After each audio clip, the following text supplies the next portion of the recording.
زکوٰۃ کب واجب ہوتا ہے اور کن لوگوں پر زکوٰۃ دینا واجب ہے؟ چند شرائط ہے جس پر زکوٰۃ واجب ہے۔ زکوٰۃ واجب ہونے کے لیے چند شرائط ہیں۔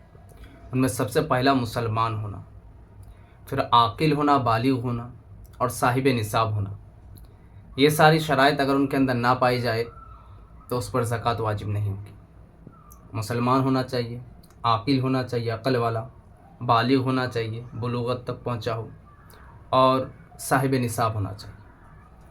صاحب نصاب کہ اس کے مال پر جو ہے سال گزرا ہو، اور حاجت ضروریہ یعنی جن چیزوں کو استعمال کے لیے استعمال کرتے ہیں، جن چیزوں کو لے کر کے جنہیں یوز کرنے کے لیے رکھتے ہیں، اس کے علاوہ ان کے پاس سامان ہونے چاہیے۔ استعمال کرنے والی چیزوں پر زکوٰۃ نہیں ہوتی، جیسے کھانے پینے کے لیے برتن وغیرہ، سونے کے لیے بیڈ، رہنے کے لیے کمرہ وغیرہ، گھر، ان ساری چیزوں پر زکوٰۃ واجب نہیں ہوتی ہے۔ مثال کے طور پر چلانے کے لیے کسی نے سائیکل رکھ لی، بائک رکھ لی، ان چیزوں پر زکوٰۃ واجب نہیں ہے۔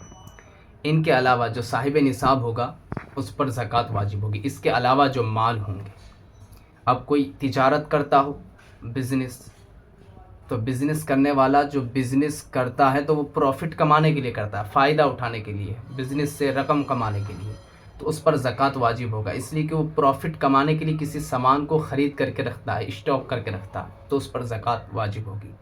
اسی طرح کوئی زمین، پلاٹ وغیرہ خرید لیتا ہو اس نیت سے کہ اس کی قیمت بڑھے گی تو اس کو بیچوں گا، یعنی پروفٹ کمانے کی نیت ہے، اس کی پروفٹ کمانے کی نیت سے خریدا ہے، تو اس پر بھی زکوٰۃ واجب ہوگی۔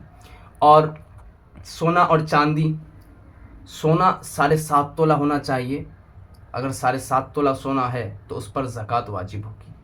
اور چاندی 52.5 تولہ ہونی چاہیے، اور 52.5 تولہ چاندی جو ہے اس پر بھی زکوٰۃ واجب ہوگی۔ اس سے کم ہوگی تو زکوٰۃ واجب نہیں ہوگی۔ ہاں یہ ہے کہ چاندی 52.5 تولہ سے کم ہے اور تھوڑا سونا ہے، اس کو ملا کر کے چاندی کے 52.5 تولہ کی قیمت بن جائے تو پھر واجب ہو جائے گی، یعنی سونا اور چاندی کو ملا کر کے 52.5 تولہ چاندی کی قیمت بن جائے، اس کے برابر ہو جائے یا اس سے زیادہ ہو جائے تو اس پر زکوٰۃ واجب ہو جائے گی۔ رہا پیسے کی بات، تو پیسے میں 40واں حصہ جو ہے وہ زکوٰۃ نکالی جاتی ہے، یعنی 100 روپے میں 25 روپے، 1 لاکھ روپے میں آپ کا 2500 روپے ہوتا ہے۔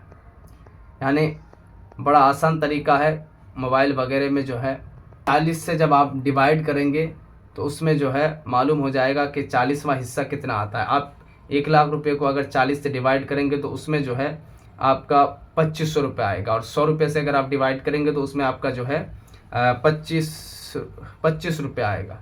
تو اس طریقے سے آسان طریقے سے زکوٰۃ نکال سکتے ہیں۔ زکوٰۃ 2.5% ہوتا ہے، 1 لاکھ روپے ہے تو اس میں 2.5% ہے، 2 لاکھ روپے ہے 2.5%، زکوٰۃ جو ہے 2.5% سے زیادہ نہیں ہوتا، 2.5% رہتا ہے۔ اور زکوٰۃ کا اصلی اور لغوی معنی جو ہے وہ یہ ہے کہ صاف ستھرا کرنا، اپنے مال کو صاف ستھرا کرنا، اور جو زکوٰۃ ادا کرتا ہے اس کے مال کی ذمہ داری، ان کے مال کی حفاظت کی ذمہ داری اللہ رب العزت اپنے ہاتھ میں لے لیتا ہے۔